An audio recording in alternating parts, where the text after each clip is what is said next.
High expectations for Tigers basketball this season. Penny Hardaway's got the most experienced squad he's ever had. Clayton Collier breaks down the state of the Tigers program right now with college basketball insider Garry Parrish.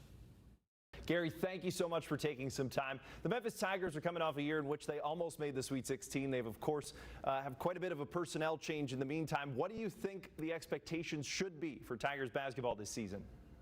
For Penny Hardaway to make back-to-back NCAA tournament appearances, this team is not as talented as last season's team. It's not as heralded as last season's team.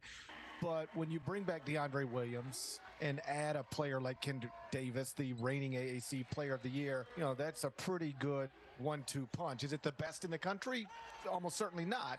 But is it good enough to go to the NCAA tournament once again?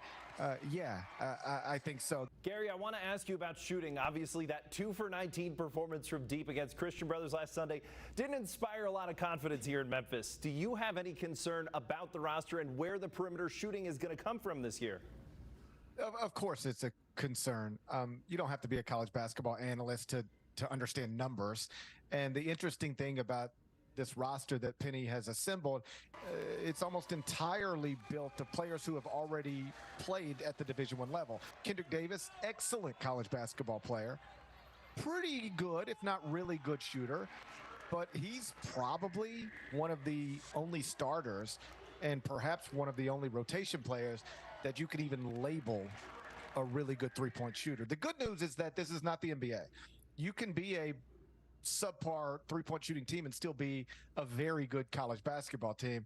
And unfortunately, I think that's what Memphis is probably going to have to be. No surprises in the American men's basketball poll. Houston widely expected to win again. What do you make of this conference this season, and where do the Tigers stack up?